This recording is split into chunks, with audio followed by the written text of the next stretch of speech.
반갑습니다. 저는 알칸사에서 왔습니다. 흔히들 시골이라고 하는데요. 저를 강단을 오픈하셔서 말씀을 증거하도록 허락하신 우리 엠마오 교회 성도님들과 이준희 목사님께 감사를 드리고요. 무엇보다도 이 모든 것을 움직이신 하나님께 감사와 영광을 올려드립니다. 제가 메릴랜드 와 보니까 정말 보석 같은 교회가 있는 걸 발견했습니다. 엠마오 교회이고요. 근데 여러분, 알칸사 오셔서요 보석 같은 교회가 있습니다. 그 교회는 생수 교회입니다. 제가 생수 교회에서 부임한 지 이제 7년 차 목회를 하고 있는데요. 저도 사실 초창기에는 굉장히 힘들었어요. 그래서 이것이 목회라면은 그만둬야 하다 말아야 되나 이런 고민을 하던 때가 있었는데요. 그때 마침 우리 원팀 컨퍼런스 2회가 열리는 것을 소식을 듣고요. 제가 그곳에 참여하고 또 3회도 참여를 했는데요. 그때 여러분들의 헌신과 섬김이 저에게 정말 큰 힘이 되었고 또 그 헌신과 수고가 너무 값져서 지금까지 목회를 하고 있다 생각합니다. 너무너무 감사드리고 여러분 또 이제 내일부터 원팀 컨퍼런스가 시작되는데요. 여러분의 그 섬김과 헌신이 정말 주님 앞에 가치 있고 의미 있다라고 저는 생각합니다. 너무 감사드리고요. 그래서 끝까지 잘 하실 수 있기를 축복합니다.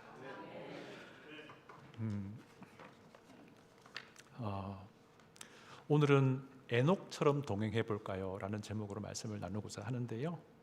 여러분 성경의 인물 중에서 되게 처음부터 끝까지 다 탁월한 인물을 혹시 찾아보신 적 있으신가요? 쉽지가 않을 거예요. 탁월한 본이 되는 사람이 없다라는 말은 아니고요. 시종일관 끝까지 본이 되는 사람 찾기가 사실 쉽지가 않다는 겁니다. 그들이 탁월한 본을 보이도록 기록되어 있긴 하지만 또 동시에 그들의 어떤 실수나 그들의 잘못도 같이 이제 기록이 되어 있는 경우가 흔히 있습니다. 이것이 무슨 의미겠습니까? 성경에 나오는 믿음의 거장들 그들도 역시 완벽한 존재는 아니었다라는 것을 우리로 하여금 생각하게끔 합니다. 예를 들어서 다윗을 보시면요. 그는 수많은 시편의 고백을 찬송했던 예배자이지요. 우리가 그런 다윗과 같은 예배자 되기를 원합니다. 네. 그런데 또 한편 다윗은 골리앗 앞에서 정말 믿음으로 맞서 싸웠던 믿음의 용사이기도 했습니다. 우리가 그런 믿음의 용사 되기를 원합니다. 그런데 그는 밧세바를 간음하고요. 그의 남편도 죽이고 심지어 이거 가리려고 교묘하게 작당 모의를 했던 아주 비열한 사람이기도 합니다. 이것을 이제 보면서 우리 믿음의 사람들은 이런 생각을 하게 됩니다. 그렇다. 나도 다윗과 별반 다를 바 없는 참 더러운 죄인인데 이런 생각을 하게 됩니다. 그런데 하나님은요, 그런 나의 연약함 잘 아시고 그런 나의 악한 모습을 잘 아시고 그럼에도 불구하고 심지어 우리의 사악함도 아시는데 우리를 사랑하신다는 거예요. 그래서 어떤 일을 우리에게 행하셨습니까? 하나밖에 없는 아들 예수님을 이 땅에 보내셨습니다. 심지어 그분으로 하여금 내 죄에 대한 내가 받아야 할 죄의 대가를 대신 지게 하셨습니다. 그래서 십자가에 달려 죽으셨다가 부활하셨습니다. 이것을 성경은 하나님의 사랑이다라고 분명하게 말씀합니다. 제가 로마서 5장 8절을 읽어드리겠습니다. 우리가 아직 죄인 되었을 때에 그리스도께서 우리를 위하여 죽으심으로 하나님께서 우리에 대한 자기의 사랑을 확증하셨느니라. 아멘. 그렇습니다. 우리가 이 하나님의 사랑을 안다면 우리는요, 우리 삶에서 이 악한 모습을 그냥 방치해 두지 않게 될 겁니다.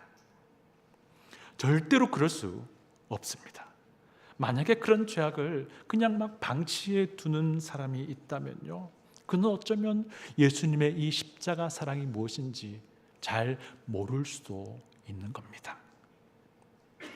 우리 예수님을 구주로 믿는 믿음의 사람들, 주님의 십자가에서 어떤 일이 벌어졌는지를 아는 그리스도인이라면 다시는 죄의 구덩이로 돌아가지 않으려고 우리 안에서 내적인 심각한 전투 중에 임하게 될 것입니다. 이것이 구원이고요.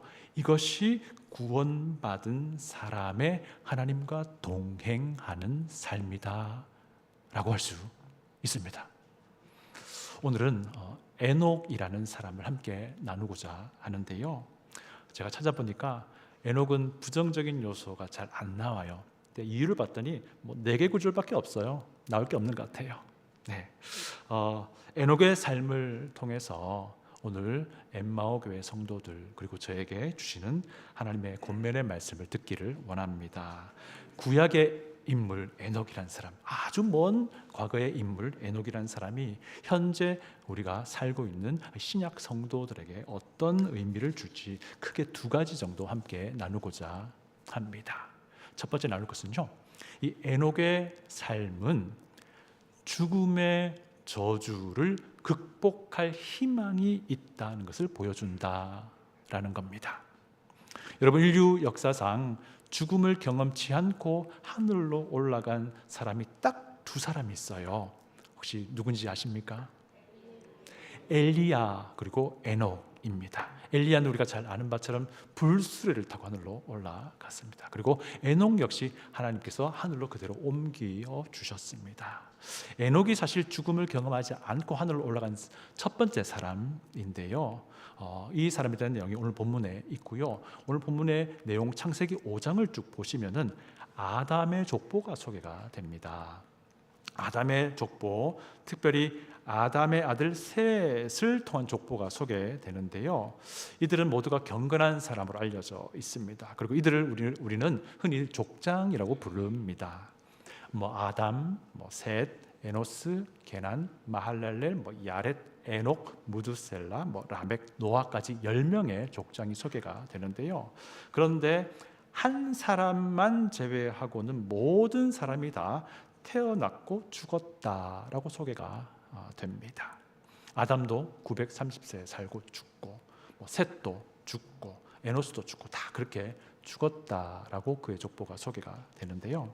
우리가 성경을 잘 아는 성경을 읽는 신약 성도로서 창세기 5장의 족보를 쭉 읽어보면요, 이 족보에 등장하는 사람들이 죽음으로 생을 마감하는구나를 보게 되고요.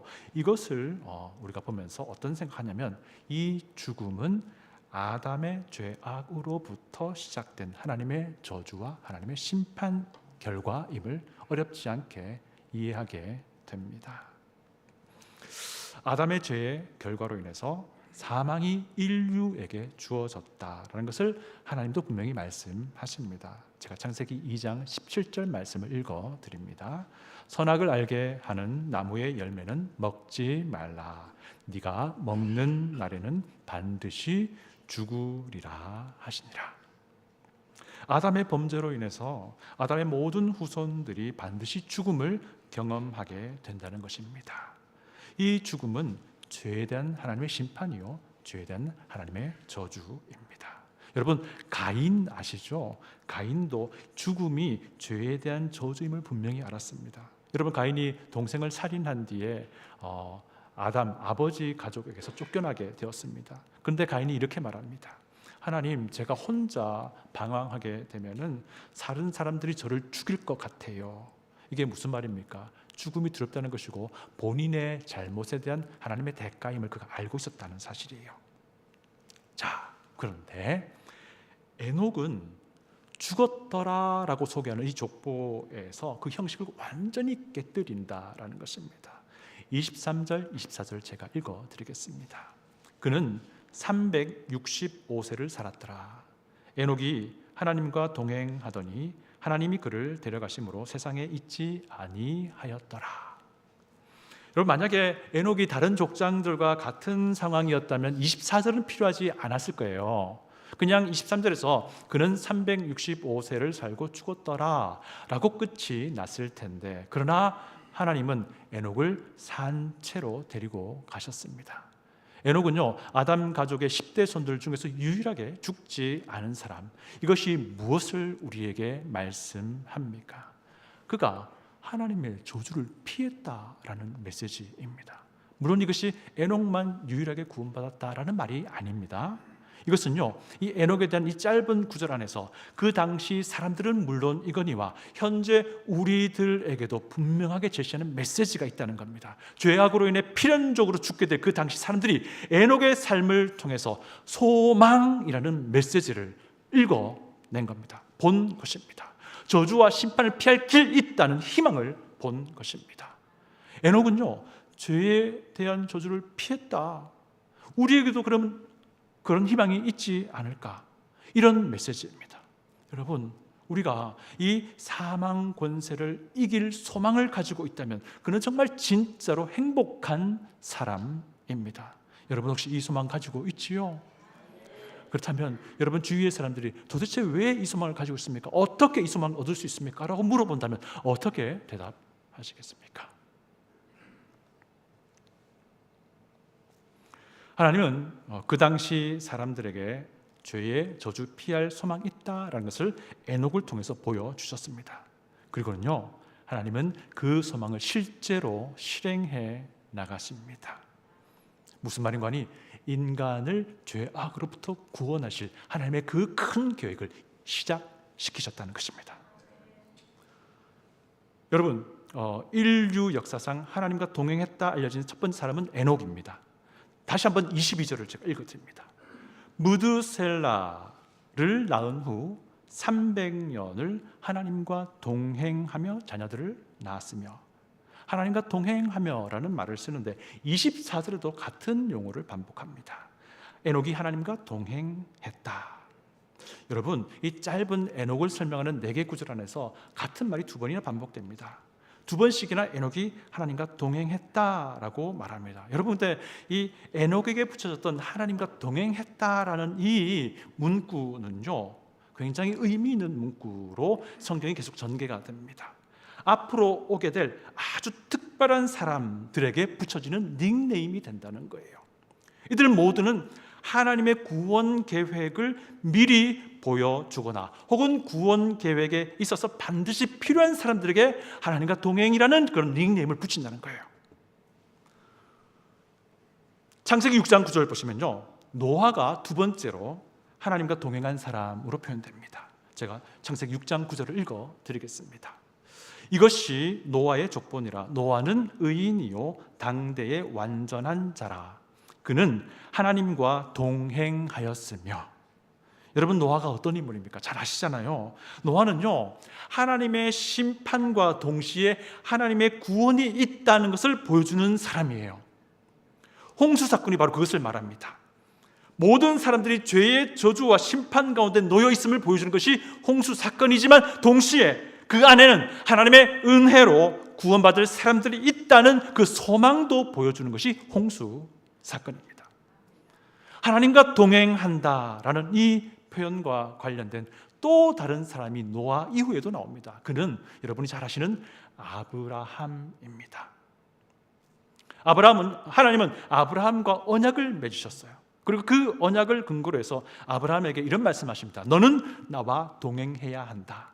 제가 창세기 17장 1, 2절을 읽어드리겠습니다. 아브라함이 99세 때에 여호와께서 아브라함에게 나타나서 그에게 이르시되 나는 전능한 하나님이라. 너는 내 앞에서 행하여 완전하라. 내가 내 언약을 나와 너 사이에 두어 너를 크게 번성하게 하리라. 여기서 내 앞에서 행하여 라는 이 표현이 하나님 앞에서 걷는다라는 뜻인데요, 사실 하나님과 함께 걷는다라는 의미를 가지고 있습니다. 동행한다라는 의미를 품고 있습니다.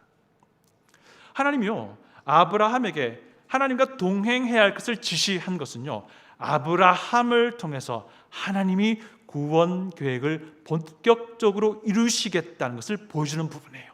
이 부분 제가 성경 전반적으로 좀 설명을 해드릴게요. 하나님은 아브라함과 언약을 맺으셨고요, 그때 아브라함은 자녀가 없었습니다. 그런데 하나님은 그 언약을 통해서 아브라함에게 자손 주시겠다는 놀라운 약속을 하십니다.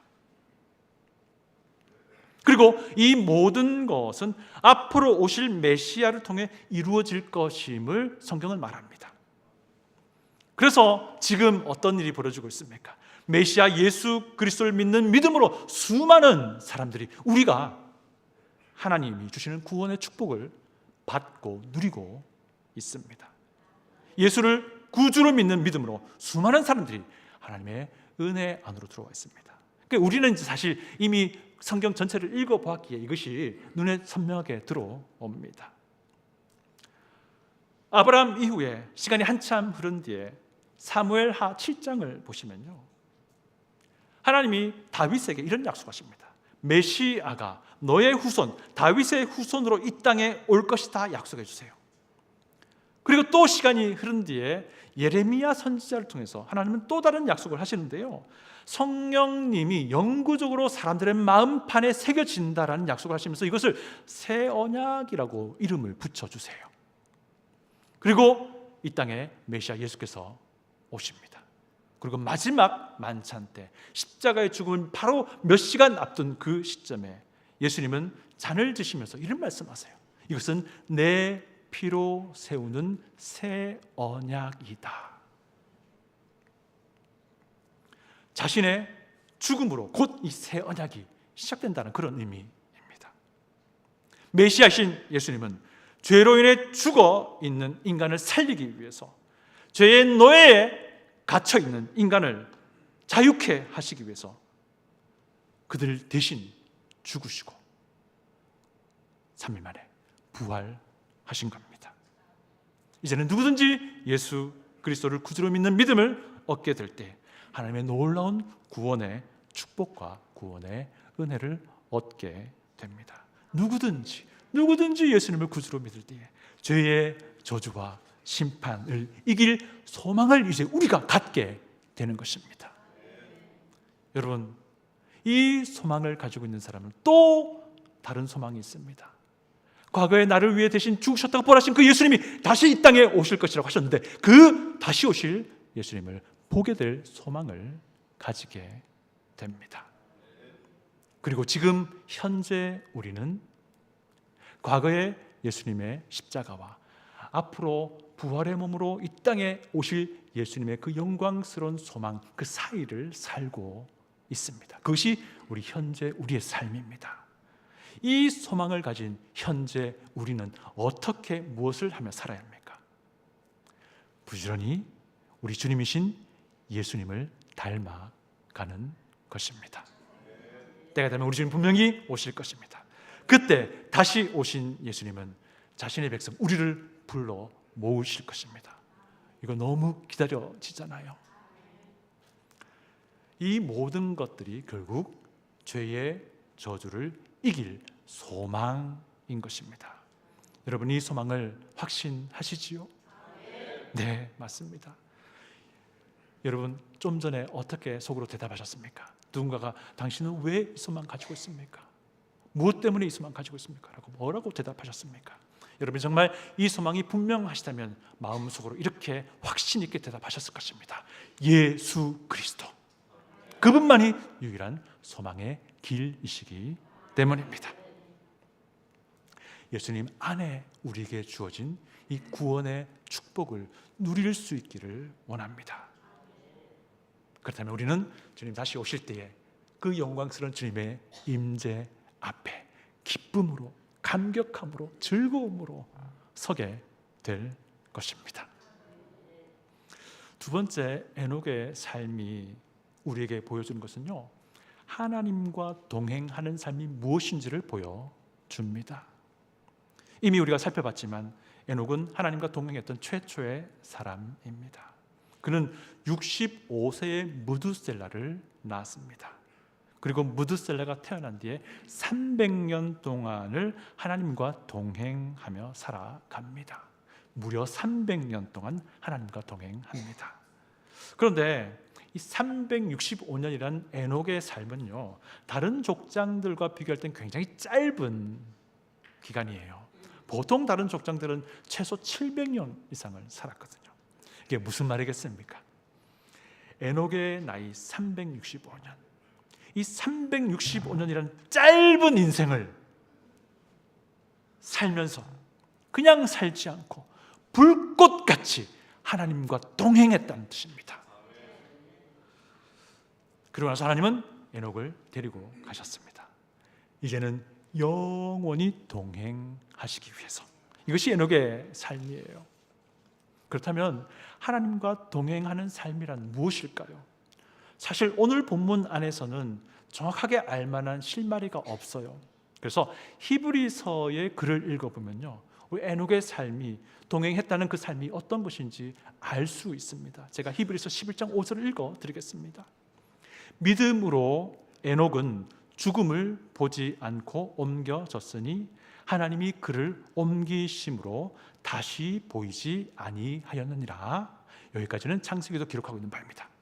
그는 옮겨지기 전에 하나님을 기쁘시게 하는 자라 하는 증거를 받았느니라. 창세기 설명 그대로 반복하는데 더해진 바가 무엇입니까? 하나님을 기쁘시게 하는 자. 이 말은 곧 하나님을 기뻐하는 자라고도 이해가 됩니다. 여러분, 이 부분을 창세기 버전은 하나님과 동행했다라고 설명하고 있습니다. 하나님과 동행이라고 하는 것은 하나님을 기뻐하며 하나님을 기쁘게 해드리는 그런 삶이다라고 할 수 있습니다. 여러분, 그런데 이게 도대체 뭐죠? 제가 이해를 돕기 위해서 우리 믿음의 선배들은 도대체 이것을 어떻게 설명하는지 좀 잠깐 설명드립니다. J.I. 패커라는 사람이 있습니다. 이분은 이렇게 말합니다. 하나님을 인식하는 삶. 우리가 매 순간 하나님을 인식할 수 있다면 우리는 그분과 동행하는 거예요. 윌리엄 맥도날드라는 사람은요, 거룩한 삶이라고 말했습니다. 우리가 많이 들어본 것이죠. 17세기 프랑스 경건주의를 이끌었던 잔 귀용 자매는요, 그리스도를 깊이 체험하는 삶이라고 말했습니다. 앤드류 머리라는 분은요, 순종하는 삶이라고 말했어요. E.M. 바운즈는 기도하는 삶이라고 말했습니다. 20세기 중국 대각성을 이끌었던 오치만 리라는 분은 영에 속한 삶이라고 말했습니다. 그리고 바울은요, 그리스도를 얻는 삶이라고 말했고요. 그리고 예수님은 하나님을 사랑하고 이웃을 사랑하는 삶이다 라고 말씀하셨습니다. 여러분은 뭐라고 말씀하시겠습니까? 에녹이 구체적으로 어떤 삶을 살았을까요? 에녹은요, 하나님의 공의를 드러내는 사람이었습니다. 에녹은 또한 세상으로부터 비난받을 만한 죄악을 멀리하는 사람이었습니다. 이것은 하나님과 동행했던 두 번째 사람 노아를 설명하는 그 문구를 통해서 우리가 짐작할 수 있습니다. 하나님과 동행하는 노아를 설명하는 문구 두 가지가 있는데요, 그 속에서 우리는 하나님과 동행한다는 것이 그 당시에는 어떤 의미였는지를 살펴볼 수 있습니다. 창세기 6장 9절을 보시면요, 노아에 대해서 이렇게 설명합니다. 그는 의인이요 당대의 완전한 자라. 그러면서 그가 하나님과 동행했다라고 말합니다. 여기서 의인이라고 말하는 바는 하나님께서 그를 의롭다 여기셨다는 말씀이기도 한데, 동시에 그는 하나님의 의로움이 무엇인지 삶으로 알려주는 삶을 살았다는 거예요. 그런데 한편 그렇게 하나님의 의가 무엇인지 삶으로 알려준다는 것은 다른 사람에게 사실 부담을 주는 일이에요. 그렇지 않습니까? 그런데 그럼에도 불구하고 그 주변 사람들이 그에 대해서 뭐라고 할 것이 없을 정도로 아주 순결한 삶을 살았다는 뜻이기도 합니다. 에녹은요, 그의 삶으로, 그의 입술로 하나님의 의가 무엇인지를 증거하고 보여주었으나, 그럼에도 불구하고 주변 사람들, 그 에녹의 삶을 통해서 하나님의 의가 무엇인지 찔림받던 그 사람들이 에녹에 대해서 감히 뭐라고 할 것이 없을 정도로 에녹이 완전한 삶을 살아가고자 했다라는 것입니다. 여러분, 이것이 우리에게 도전이 될 수 있기 바랍니다. 왜 그렇습니까? 우리가 예수님을 구주로 믿는 믿음 안에서 하나님의 자녀가 되었기 때문이며 우리 안에 성령 하나님이 계시기 때문입니다. 또한 유다서를 보시면요, 에녹에 대한 설명이 나옵니다. 유다서 14절 15절을 제가 읽어드립니다. 아담의 7대 손 에녹이 이 사람들에 대하여도 예언하여 이르되 보라, 주께서 그 수만의 거룩한 자와 함께 임하셨나니 이는 뭇 사람을 심판하사 모든 경건하지 않은 자가 경건하지 않게 행한 모든 경건하지 않은 일과 또 경건하지 않은 죄인들이 주를 거슬러 한 모든 완악한 말로 말미암아 그들을 정죄하려 하심이라 하였느니라. 이게 무슨 말인 거니? 아담의 7자손 에녹이 이 사람들에 대해서도 예언했다고 하는데, 이 사람들이라 하면 앞으로 오게 될 많은 악한 자들을 말하는데요, 이 말은 곧 에녹 당대의 에녹 주변에 있었던 악한 이들에 대해서도 심판하고 예언의 말씀을 전했다는 그런 의미인 겁니다. 당시 세상의 죄악을 지적하는 그런 삶을 살았다는 거예요. 에녹의 아들이 무드셀라입니다. 이것이 잘 보여주는데요, 에녹의 아들은 그가 죽을 때 심판이 있다라는 뜻을 가지고 있습니다. 실제로 무드셀라가 죽던 그 해에 노아 홍수가 시작이 됩니다. 여러분, 하나님과 동행한다라는 것은요, 우리의 말과 우리의 행실로 세상의 죄악을 드러내는 거예요. 그러면 주변에 있는 사람들이 얼마나 많은 부담이 되겠습니까? 저 사람이 저렇게 사는 게 하나님의 뜻이구나, 하나님의 기준이구나, 그러다 난 너무 부담된다 라고 생각하지 않겠습니까? 이것이 사실 거룩이라는 개념이에요. 구분됨, 구별됨입니다. 그러나 그럼에도 불구하고 내 주변 사람들이 감히 비난할 것이 없는 그런 순결한 삶을 살고자 성령 하나님의 도우심에 순복하고자 매일매일을 살아가는 그런 모습이 하나님과 동행함이라는 것입니다.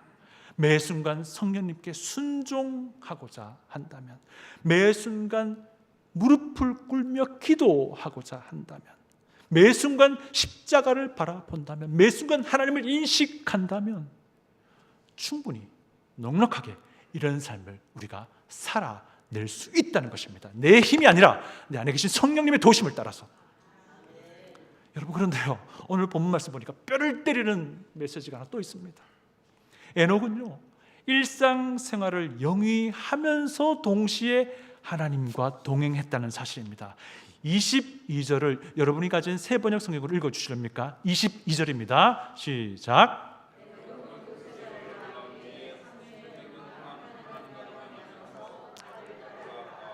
하나님과 동행하면서 자녀들을 낳았다고 말합니다. 여기서 자녀를 낳았다는 표현은요, 일상생활을 계속해서 영위해 갔다는 거예요. 특별히 무슨 산에 틀어박혀가지고 하나님과 동행한 것이 아니라는 뜻입니다. 이것이 얼마나 많은 큰 도전이 됩니까? 에녹은요, 하나님과 동행하면서도 아내에게 충실했고요, 하나님과 동행하면서 자녀에게 충실했고요, 하나님과 동행하면서도 그가 살아야 할 그 삶을 충실히 살았다는 뜻입니다. 여러분, 우리는요, 하나님과 동행하면서 동시에 우리의 일상생활에서도 충실할 수 있습니다. 일상생활에 충실하면서도 하나님과 동행할 수 있다는 말입니다. 그런데 너무나도 참 애석한 것은 너무나도 자주 우리는 한쪽을 쉽게 포기하게 됩니다. 균형을 잃어버리게 된다는 것입니다. 일상생활에 너무너무 충실한 나머지 하나님과 동행을 그냥 과감하게 포기해버립니다. 무모하게만큼. 만약에 이런 경우라면요, 우리 주님이 주 되심을 잘 모르는 거예요. 반대로 하나님과 동행이라는 그럴듯한 명목으로 또한 우리는 일상생활을 너무 소홀히 하게 되기도 합니다.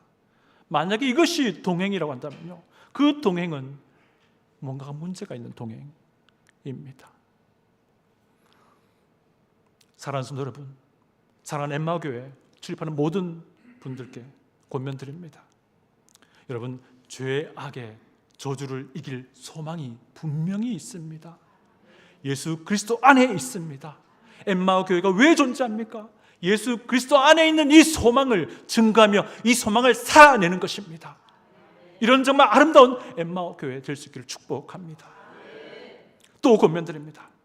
하나님은요, 그리스도 안에 있는 우리로 하여금 이 동행의 삶을, 하나님과의 동행의 삶을 시작시키셨습니다. 그리고 이제는 그 삶을 우리가 지금 살아가고 있습니다. 그리고 이 동행의 삶이 주님 다시 오시게 되면 그때 완전히 마무리될 것입니다. 여러분, 하나님과의 동행하는 삶, 그 동행하는 삶을 최선을 다해서 성령님의 도심을 따라 살아낼 수 있기를 원합니다. 그래서 우리를 바라보는 주변 사람들, 엠마오 교회를 바라보는 주변 사람들이 저것이 하나님과 동행하는 삶이구나, 저것이 예수 그리스도 안에서 걸어가는 삶이구나를 분명하게 각인시킬 줄 아는 그런 아름다운 간증의 엠마오 교회 될 수 있기를 주님의 이름으로 축복합니다. 다 같이 기도하겠습니다. 아버지 하나님, 오늘도 주님의 말씀을 들었습니다. 연약한 자의 입술은 주님께서 감추시고 오직 하나님께서만 우리에게 말씀하여 주셨음을 믿습니다. 주님, 이 말씀의 권면이 우리의 마음판에 새겨지고 이 말씀의 권면 따라 결단하며 결심하며 그렇게 주님의 도심을 따라 살아가겠습니다. 주님의 도심을 구합니다. 예수님의 거룩하신 이름으로 기도합니다. 아멘.